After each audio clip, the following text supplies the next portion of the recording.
Hi, listeners. I want to welcome you to the inaugural episode of Adopting, the podcast. I'm so excited to be your host for this journey. I'm Nicole Witt, Executive Director of the Adoption Consultancy, and we guide pre-adoptive parents step by step through the adoption journey. In Adopting, the podcast, we're going to focus on the issues, the questions, and the concerns you have as you get started in your adoption journey.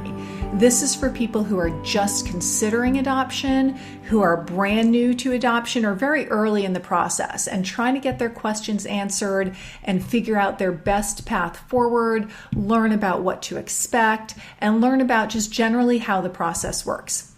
In today's episode, we're going to start at what is the very beginning of the adoption journey for many people. We're going to be talking with a couple of experts about how to know if and when it's the right time for you to make the transition from medical fertility treatments to adoption. And if adoption is the right next move for you, how to make the emotional transition. Now, we know that people pursue adoption for a variety of reasons. Same-sex couples, for instance, have more limited medical options. For some people, it's just how they've always foreseen building their family.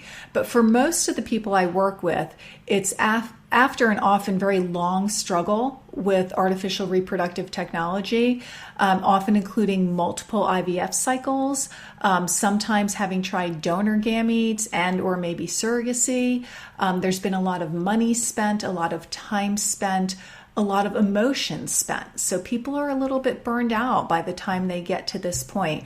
And they also can be of the mindset where they kind of expect things not to work because that's what's happened so far.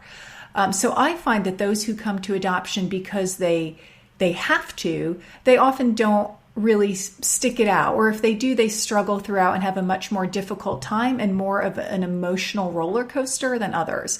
The people who I work with, who I see are much more successful in their journey, they come to adoption not looking at it as a next step of things that likely won't work, but rather as a first step on a new, exciting journey that is going to work.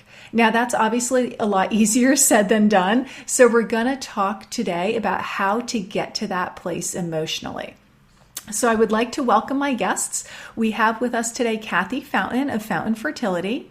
Kathy Fountain is a licensed mental health counselor in Florida and a national board certified counselor specializing in fertility and infertility issues. Her practice includes counseling individuals and couples experiencing the stresses that accompany fertility issues.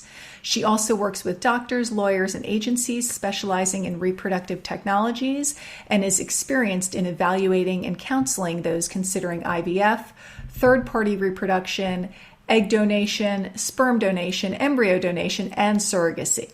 She's a member of the American Society for Reproductive Medicine and is also my co-facilitator for the Tampa chapter of Resolve, the National Infertility Support and Advocacy Organization. She's a certified professional instructor of the Mind-Body Program for Infertility, having trained with Dr. Alice Domar at the Mind-Body Center for Women's Health in Boston. Kathy is the founder of the Mind-Body Program for Infertility in Tampa. Welcome, Kathy. Thank you for being here. It's delightful to be here. Thank you for having me. Sure. We also have with us today Dr. Deborah Simmons of Partners in Fertility. Dr. Deborah Simmons has provided counseling for infertility-related trauma and pregnancy loss for more than 20 years. She offers clinical hypnosis, EMDR, cognitive behavioral therapy, couples therapy, and energy work. She prepares straight and gay couples and single women and men who wish to pursue IUI, IVF, donor eggs, donor sperm, donor embryo, surrogacy, and adoption. She prepares gestational carriers for surrogate pregnancy. Dr. Simmons consults with the Center for Reproductive Medicine in Minneapolis, where she screens potential egg donors. She's an active member of the American Society for Reproductive Medicine and Resolve and on the board of Fruitful Fertility. She frequently does decision-making with clients who are considering a variety of paths to family building. Hi, Deb. Thank you for being here, too. Thank you for having me. Sure. And why don't we start with you, Deb? What are some of the factors that you see that lead people to end treatment and start to explore adoption? Interestingly enough, it's the psychological factors. It's feeling worn out. Mm-hmm. And people will do almost anything until they feel that they can't. There's also the financial factors. Of If we can course. only put some amount of money into family building, what is our best path? Where are we going to get the best payoff? Yeah, those are all important questions, and I want to make sure that we have that we dig deeper into a couple of those today. Before we get to that, Kathy, what are your thoughts on what do you see in terms of how couples who are struggling with infertility tend to view adoption as an option? Well, as Deborah said, they are emotionally worn out. They have the medical part, the psychological part, the hit it takes to their self-esteem, their feeling of being masculine or feminine, being a complete family. It can be exhausting. That's what I see, is they are just exhausted. Most of the people that you see, and I send many to you, Nicole, it's kind of like their backup plan. They didn't expect this. Right. You think, well, we can always, consider that in the back of their mind. So it comes to be a backup plan, maybe not their first choice. But I find that if they can see it as a choice, as an option, as opposed to a backup, if they can feel good about it, like I'm giving a child a home, this is going to be my special child that was supposed to come to me, they do so much better emotionally getting over that hurdle than if they just see it as the backup and it's not my first choice. And that also gives them a feel of some control over the decision and the process. It's something that they are doing, not that is happening to them. Right? Right. Correct. I think that if you think about this, there is a difference between I have to and I get to. Right. And when we can incorporate any of these family building paths into I get to do something, then you have a choice about what is it that you and your partner would like to proceed with. That's a great way to look at it. And I think that really leads to an important change in perspective for every step throughout the process, not even just the transition to the beginning of it. That's a great way to look at it. And Deborah, you touched on something that's really important there too, and that is there is nothing like that feeling of being totally out of control in this process. People who are very goal oriented and goal directed find themselves up against a brick wall and nothing they can do to control it. And making that choice to move to the next level, to plan B, to plan C, it makes them feel like I'm doing something about it and gaining some power back in my relationship. Yeah, those are great points. What do you guys see as some of the key questions people really need to ask themselves to decide if they're ready to make that change and to pursue adoption? I think one of them is, how comfortable are you letting go of something? It could be letting go of your genetics, letting go of your biology, letting go of the dream that you had for family building. Because there are a lot of different dreams that we can have about building a family. Right. Another is, can you handle the waiting? The adoption is another process where there are uncertainties, where there is some invasiveness to it, similar to the medical treatment. And what do you have in you? Right. What kind of equity are we trying to build here? Can two people in a couple put more effort in a way that we can't do with medical treatment? Yeah, I think that is an important point about equity. And, I certainly see with some clients that they haven't gone through the fertility treatments first because it is important to them to have more of that balance. And even those that have gone through the fertility treatments first and then make the transition, I think that is a welcome aspect of it that maybe they hadn't considered. But now, because those fertility treatments can really feel like often the woman is the one, putting so much more effort in and having everything done to her, right? That this is such more of an even place for the couple to be. And that can, sometimes they forget how good that felt to be at that place of equality. Yes, an even playing field. Yes. And a letting go of the feelings, I find, Deborah, I'm sure you see this too, women more often than men, but they just feel like they've failed. They feel like they've been inadequate in some way to not be able to, like, even give their family a generational child, that's been their reproductive story all along. Oh, I want to have a child like grandpa, I want my mom's eyes. letting go of some of those things and seeing the child as a unique individual and not just a reflection of their genes. Yes, yes. So they have to be able to address their grief. Mm-hmm. Yes. And grief can go with us as we look for new opportunities.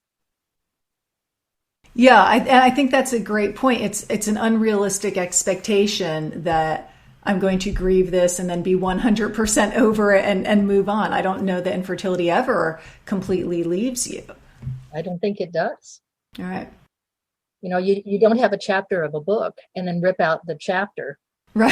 I think that, right. Like you're aware of where's the missing piece. You can resolve being a parent, but you may not be able to resolve the infertility necessarily. That's part of your reproductive story and always will be. That's right. Yeah, and that's actually leads me to an important point, Kathy. I think that's probably the most important question that people have to get to before they're ready to make the transition to adoption is do I want to be pregnant or do I want to be a parent? Right? And when becoming a parent becomes the goal, that's when people are truly ready to make that switch. Is that what you guys see? Absolutely. They have to make the same decision when they choose to use donor gametes as well. Do I want to be a parent or do I want to have a genetic child or is it time for me? And then the same thing, do I want to be pregnant or do I want to have a child? And that is it's part of overcoming the fears of a lot of the myths that they've heard about adoption that they have to battle in their head. And everybody comes in with a story about, I don't know, Deborah, about you, but I'll find that people say, well, I knew somebody who was adopted and it happened this way, or I knew somebody who was adopted and that was terrible, or this was good. Right. They come in with a preconceived notion of, how this is going to play out because they've seen it in friends and family, and it colors their decisions sometimes. Yeah, Kathy, you're exactly right. It's very similar to these negative predictive judgments that people make about will cycles work or will cycles not work. That people pre-decide things. And yet when we're curious about any of these processes, we find out that some of those fears just aren't true, or they're not universal, that there are as many good stories as perhaps the myths that they've heard. Absolutely. Absolutely. And Deborah, you alluded to something earlier that I wanted to talk more about, was in terms of if people are pursuing this as a couple, what do you tend to see in terms of how often are both members of the couple exactly on the same page at the same time? Or should they expect that that's not going to be how it is? And how do you recommend people work through that? I seldom see that people are on exactly the same page at exactly the same time. I've used the metaphor of walking down the road. One person may be sitting in the road, the other person may be running down the road. And so we have to, sort of turn around and look at each other and say, okay, why are we are where we are? And how do we get to more alignment? And it's not judging the other person for their fears. It's not deciding that other person is wrong. It's figuring out where are we in this moment and where is it that we want to go? As Kathy said, do we want to be pregnant? Do we want to be parents? And if people will be honest with one another and not fear what the other one is thinking or might say, we do a whole lot better. So it turns into a couples conversation about where are you right now? What does your imagination say? And probably most important in my practice is what does your intuition say about this? We can vet all kinds of things analytically, and we should. Ultimately, it's our gut instinct, or it's the thing that says, this is what feels right. Yeah, and having that faith and trust in that, which is something I think that people during the course of going through infertility, sometimes they shush that voice inside of them. So learning to listen to it again. Yes, it's something that I like couples to really hash it out very honestly. Even if there are things that they're afraid, go ahead and put it on the table. And then we can find out often like, oh, I didn't know you thought that. Okay, we can work with that. Right. Right. Kathy, what are some of the other big stumbling blocks you see when your clients are considering this transition?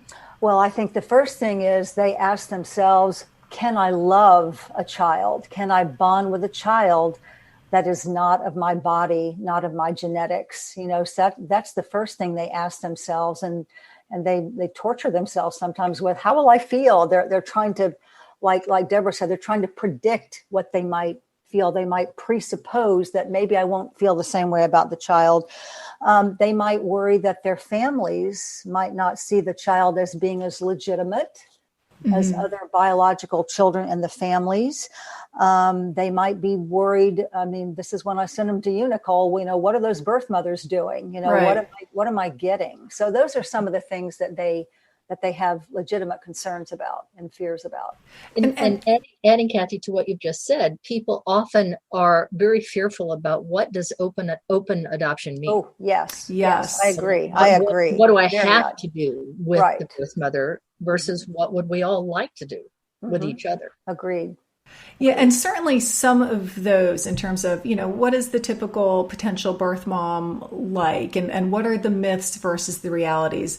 That can often be overcome with just having the information and the facts about it.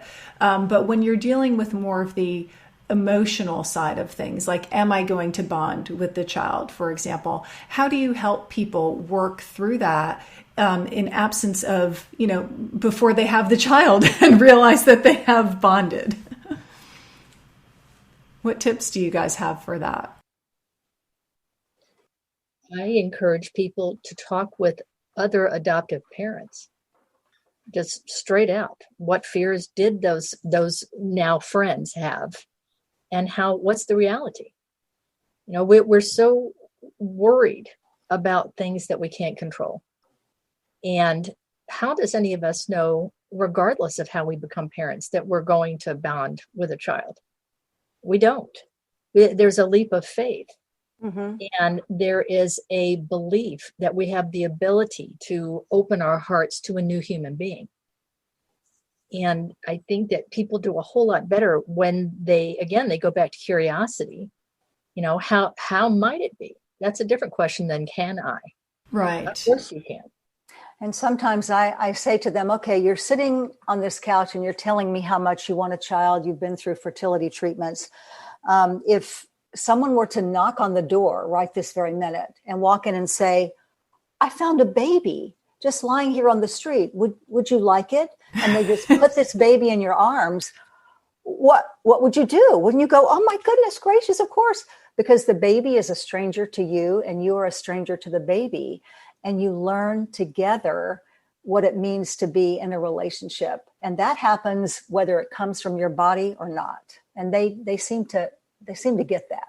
That's right. Yeah. And I think another important point with that is they're often there with their partner who they love so deeply and they want to build a family with, and who they're not related to except possibly through marriage, right?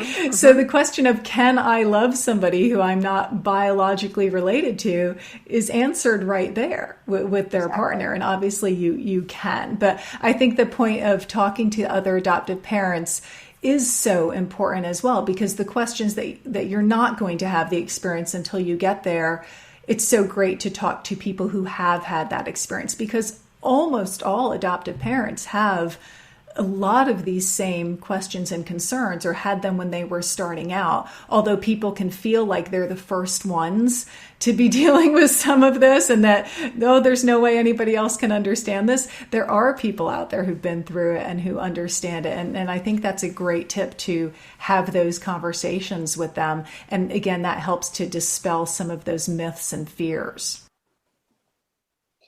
It's been really interesting how the adoptive parents have welcomed those conversations, that it feels like a calling to them to, please let me tell you where I was and where I am now. And what they'll say is they hear the same fears that they had themselves. And you get a sense of the journey and the growth and the acceptance of the situation. And, with acceptance, we can like it or not like it, but we can still move forward in a loving, compassionate way, that allows us to regain those dreams. Yeah. Deborah, don't you also find that when I talk to parents who I've seen in the past and then they adopt, is that they almost come to a like a spiritual moment of this was meant to be my child. This is the one who was meant to come to me.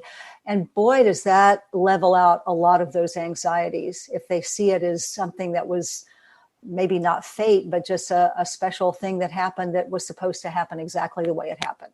Yes. Right, because once they adopt, they can't imagine not parenting that child. Right.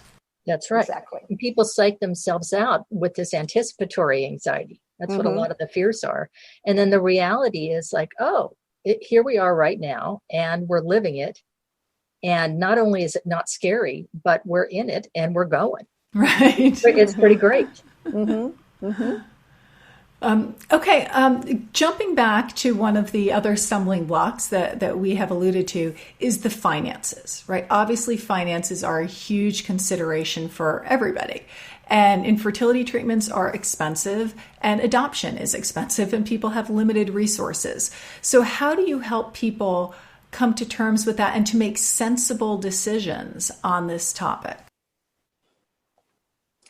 Well, I think that for some of them who make the decision, well, first of all, I encourage them to go get the facts, go get some information. There's a myth out there that adoption is so expensive, I would never be able to afford it. So I have some resources I give to them, and I say, do your research, know the facts before you prejudge that you will never be able to afford this. But some also realize that even though it might take a while, that as opposed to a fertility treatment that doesn't carry a guarantee, with adoption, you eventually, no matter what the cost ends up being, you bring home a baby. Right. And that is appealing to a lot of couples. Mm-hmm. Yeah, that there be some certainty. I do what I call a value analysis with people, and that happens for people who are trying in the bed or people who have been through a lot of medical treatment, that I have them look not only at the pros and cons, but the advantages and disadvantages of where they are or where they can go. I have them look at intended consequences, as Kathy said, that eventually you will come home with a baby. The unintended consequence could be that it's in 2 months. That nobody considers that. True. That it is possible. If people, again, will use their analytic brains and their intuition, they even if we were to lay out exactly in that value analysis all of the things that people think about, there's going to be a couple of factors or values that jump off the page. Is it that you value time? Is it that you value the equity in the relationship? But there will be something, and it's been fascinating to watch people who will say, I never thought about this before. This is giving me this opportunity to, as you talked about earlier, Nicole, about perspectives. There are a number of perspectives. There's no one path, one right way or one right path. Right. No, that's a great point. Deb, you and I had spoken previously about this idea of milestones or markers for ending the infertility journey and moving on to adoption. Do you want to chat about that a little bit more and how that can help people to make the transition? Sure. People tend to mark milestones in terms of time. Here it is December, and it's another year, another Christmas where you don't have what you want or need. Sometimes it's this overwhelming sense of can't do one more shot, can't go into the office one more time, can't take one more bad news phone call. There was even a woman at a fertility clinic who talked about when the receptionist took her chart and put it on the desk, and it made a whoomp sound.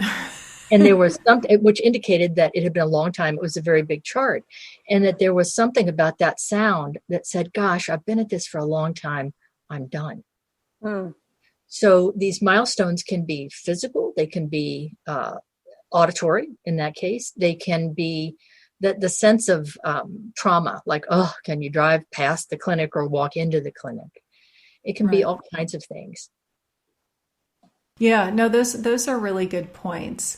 I know, Kathy, you had alluded to some of the myths that tend to hold people back, and that's something that we could and perhaps will do another whole episode on, and getting into the openness, which is something that holds a lot of people back. But along with many myths, once they learn more about it, it's not nearly as much of a barrier.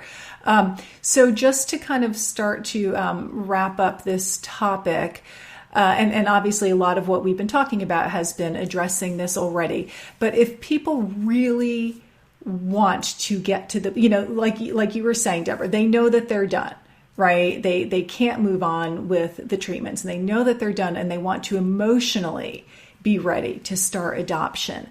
Any tips you guys want to wrap up with that really might help them start making that emotional transition? In individual and couples therapy, because one person might be perfectly willing to do whatever is necessary, and the other person may just be having a harder time. It depends on the level of trauma. I also think, as Kathy said about the research, talking to other parents is hugely important. It's not what you read; it's what you get in conversation from other people who have walked the path. We've had the really nice experience. We're lucky down here, Deborah, that Nicole and I have co-facilitated this Resolve group.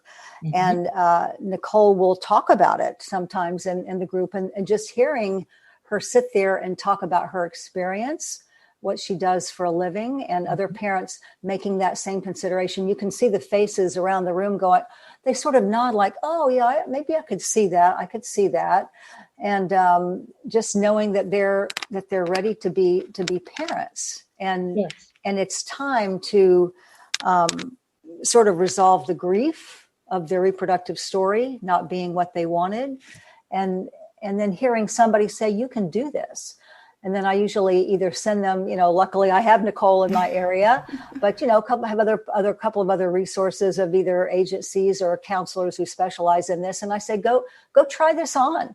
Go try on the self and see how it feels to you. Like you mentioned intuition, Deborah, which I think is so important because people tend to override their intuition all the time. That's right. And if they just listen to it and go, I could see this happening for me, then it helps them move across that barrier a bit. Yeah, second guessing and self-doubt don't help anyone. Right. They block the process. Well, those are some great tips. I think on that note, we're going to wrap things up. Again, I'm Nicole Witt, Executive Director of the Adoption Consultancy. We help guide people step by step through the adoption process. I'd like to thank my guests again, Dr. Deborah Simmons of Partners in Fertility, and you can find her at www.partnersinfertility.net, and Kathy Fountain of Fountain Fertility, and you can find her at Kathy, Kathy, KathyFountainFertility.com. And for those listening, thank you again so much for allowing me to be part of your journey. Take care of yourselves and stay well.